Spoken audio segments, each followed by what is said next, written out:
Hello everybody. Today we are just doing another little video that is going to be like a time lapse. Wait a minute. Wait, I'm forgetting something. Boom!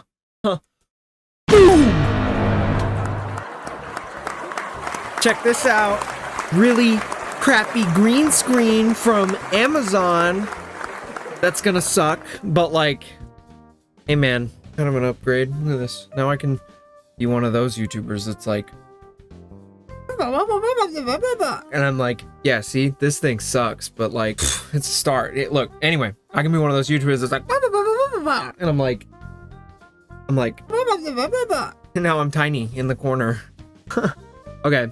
Yeah, I don't know how well this is gonna work, but let's get to it. Today we are drawing a piece of a transformer I'm particularly fond of. Me GRIMLOCK no bozo, me king!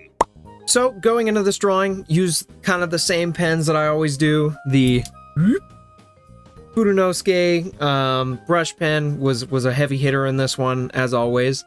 But this drawing, I really wanted to focus on just metal and making metal look like metal. I've always struggled with that, but you know, before I went into this, I did some practice, watched a couple videos, you know, really just trying to get a feel for it.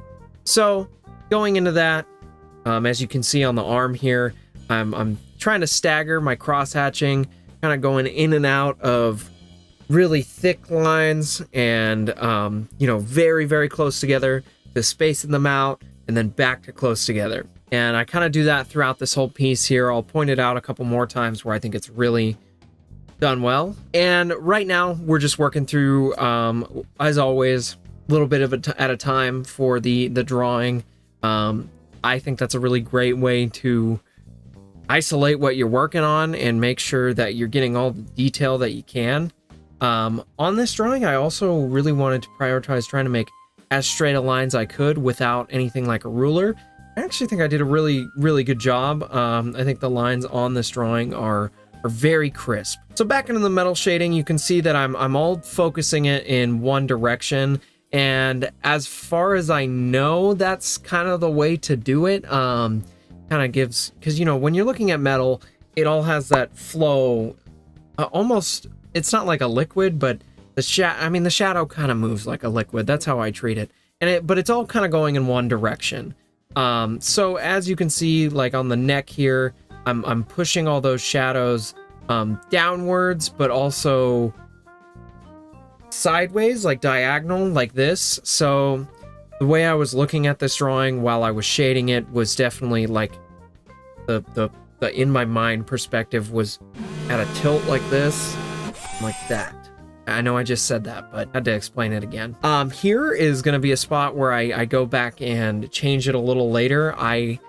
You know, I started going heavy on this, or not heavy on the smoke. I was going too light on this effect, which is funny because over the past couple weeks, I've really been trying to make effects not so lined, but smoke is one of those things that can be so thick that it almost has shading like a solid. And that can happen with clouds, but it's a bit, especially like on a sunny day, you don't really shade it like that because it's bright and in the sky, but smoke, you know, has these very dark under shadows under it. And you'll see me go back in later and fix where I'm at with this. All right, yeah, I'm going back in with the fine liners just to get some of these really small details shaded and inked in here. And once again, fine liners, although I've kind of swapped off of fine liners, I would say like 75%, that 25% that I'm still using fine liners, they come in really handy, especially for just very small details. I want to get better at using fine liners. I think I kind of found my niche with the brush pens, and I'm really enjoying them. Right here, I shift that metallic shading just to give the drawing a little bit of variation. I'm under the impression that not everything has to be, you know, 100% realistic in a drawing. I mean, the media I consume is comic books, so things are very exaggerated, and I think that, you know, obviously is part of shading too.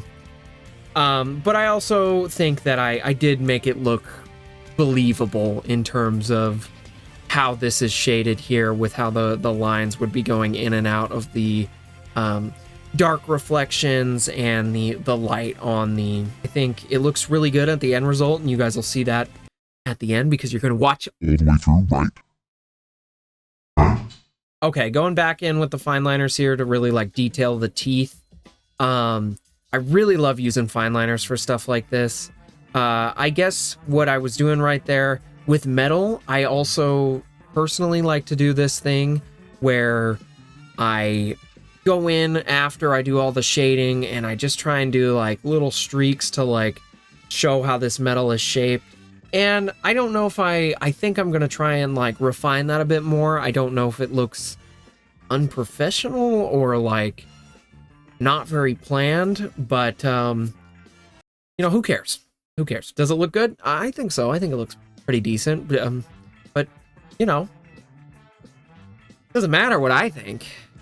All right, this was my, we're going into my second little session with this drawing, getting the glove on, gotta get prepared. And I'm going in with a bit more of a loose pen, and that's because we're going a little bit further down the body, and I think lines would be thicker and possibly a little darker. Of course, I switch back to the hard nib, which you can get a little bit more control with in most cases. I actually noticed that with the very soft nib Fudenosuke pen, that you can get, sometimes it feels like even smaller lines, and that's when you just very, very slightly like almost ghost your arm over the page. The drawing here, I am, thickening up these lines, and if you see on the round of his belly, I was going in and doing some detail, and that's kind of what I was talking about with the lines kind of just going through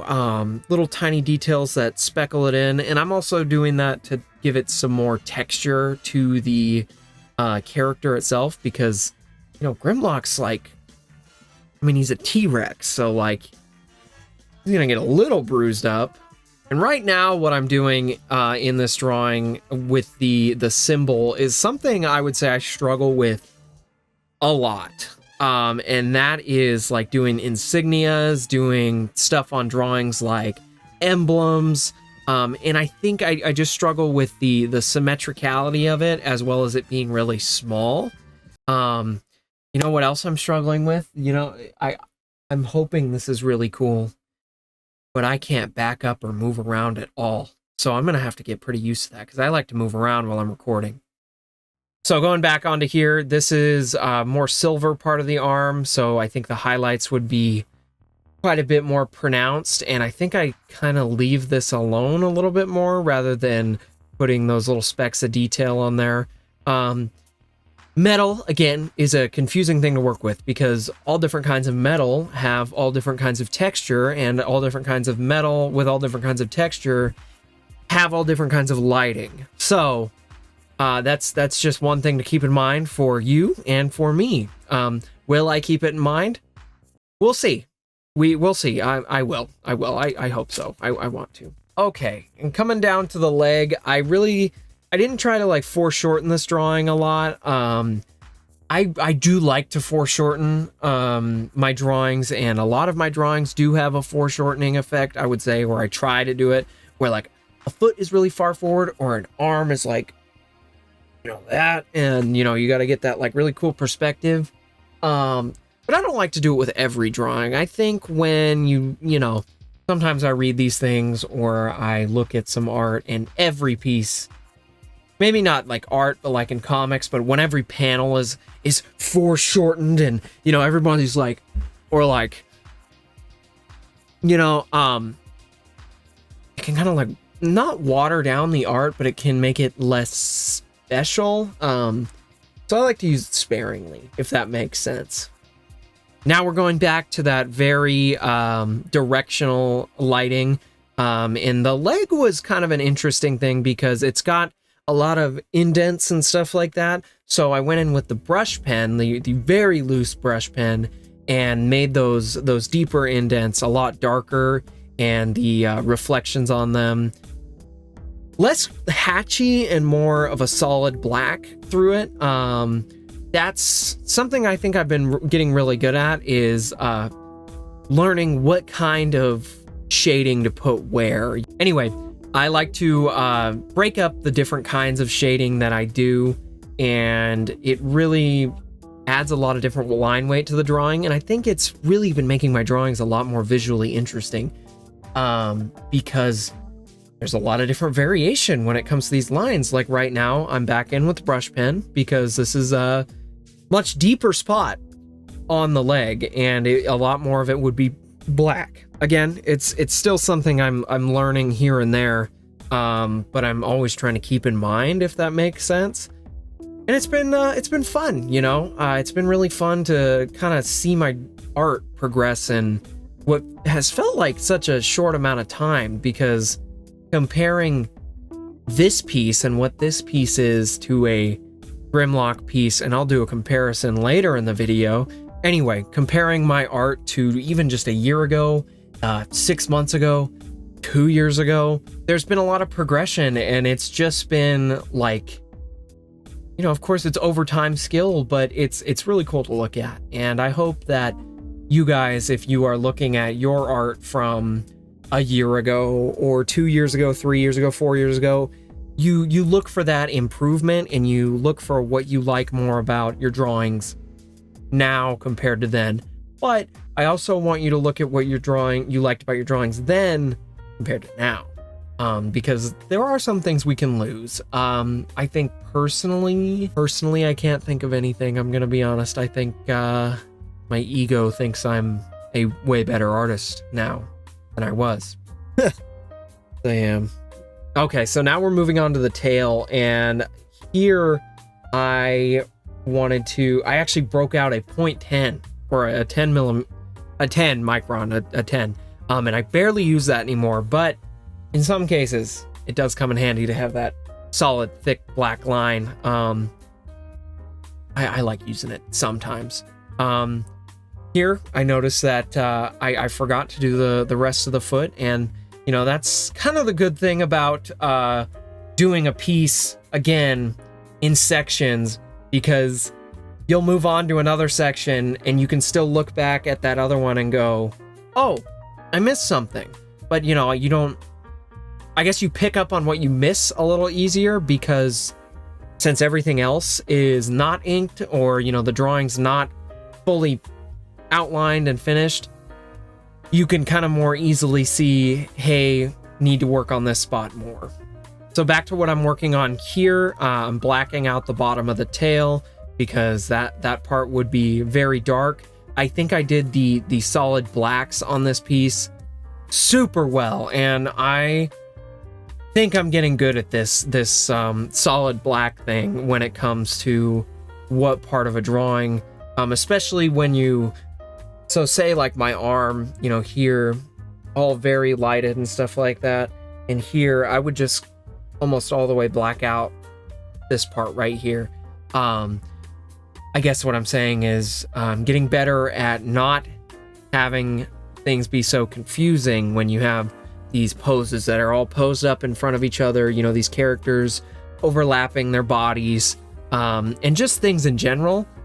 Such as like, even when I'm doing backgrounds now, I notice that I'm totally stealing this technique from David Finch, where he just has something light, and then he has something dark, and then he has something light, and then he has something dark. And that's another thing that, you know, maybe try in your drawings. If you're looking at your drawings when you're done and you're like, oh, it's a little confusing, that might help.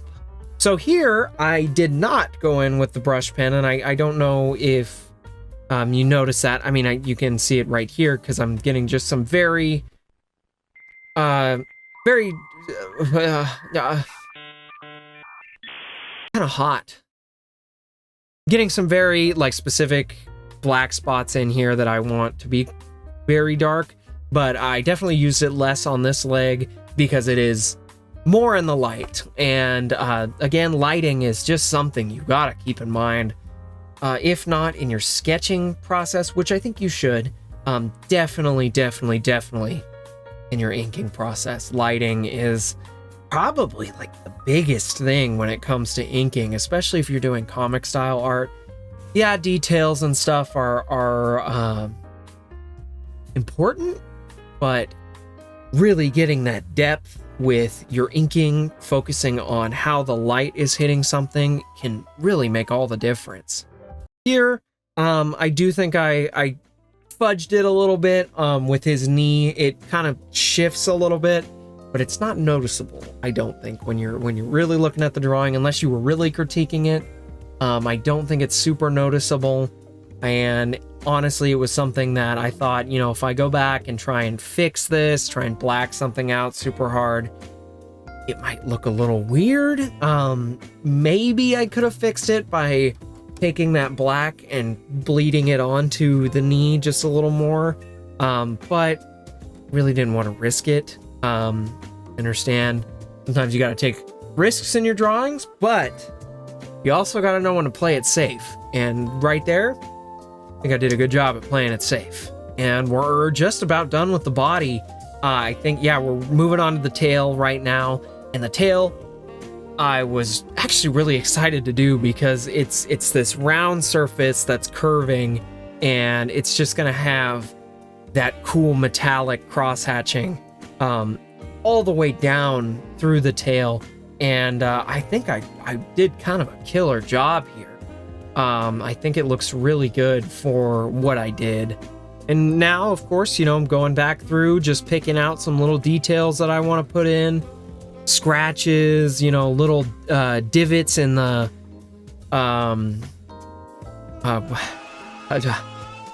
here's the second one this video, huh? Yeah?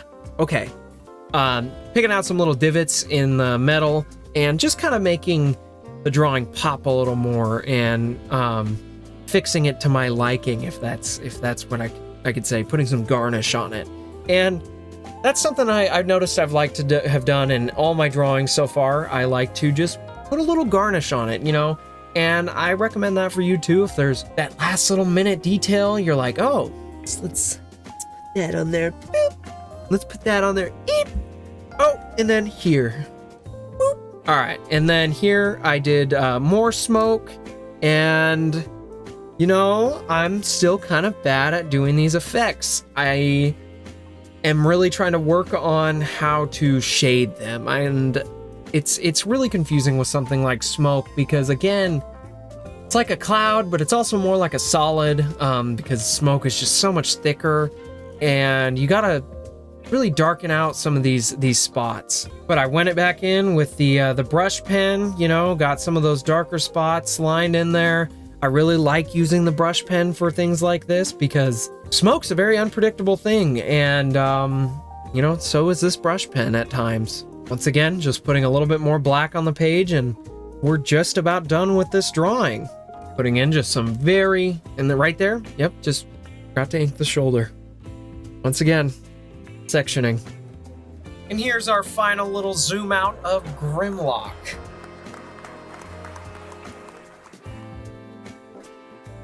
All right, and there is the full piece. Super happy with this drawing.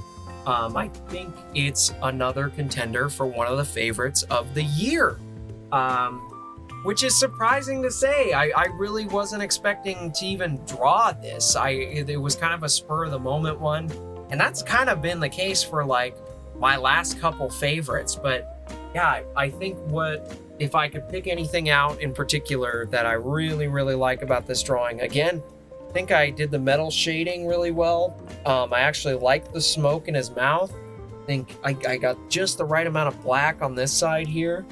And yeah, I think it looks pretty sick. Alrighty, sorry, I'm like perspirating like crazy. I look a little gross. Here, let me change the lighting to make myself look a little more a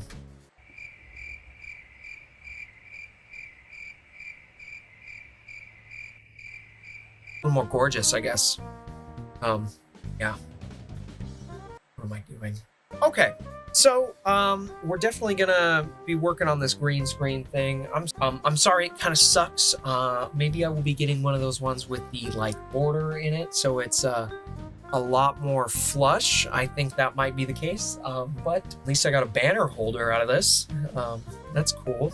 Anyway, thank you guys for watching this video, and just wanted to shout out the GoFundMe for my buddy Jaden is still up, and obviously, I mean, I'm recording this like 2 hours after that last one, so yeah. That's really about it. I hope you guys like the drawing videos. They're fun to make, and you know, I get to share my art a little more, and I hope you guys like it. The Resident Evil video is being recorded. Well, the gameplay is being recorded because I'm not done with the game. So Finish the game. Finish the game. I'm working on it. Oh. Dude, I look like a ghoul. Look at this. Look how pale I look in this. That just means I need to work on my lighting. Cause dude, I'm not maybe I'm this pale? I don't know, man. Middle name is Edward, so Mission it's so funny. Alright, sorry, I'm like taking up your guys' time padding this video, I guess. I don't know. Thank you guys for watching. Stay tuned for the upcoming videos. Leave a like, subscribe, whatever, if you enjoyed the video, and I hope you guys are having a great day wherever and whenever you are, and that's about it. Later.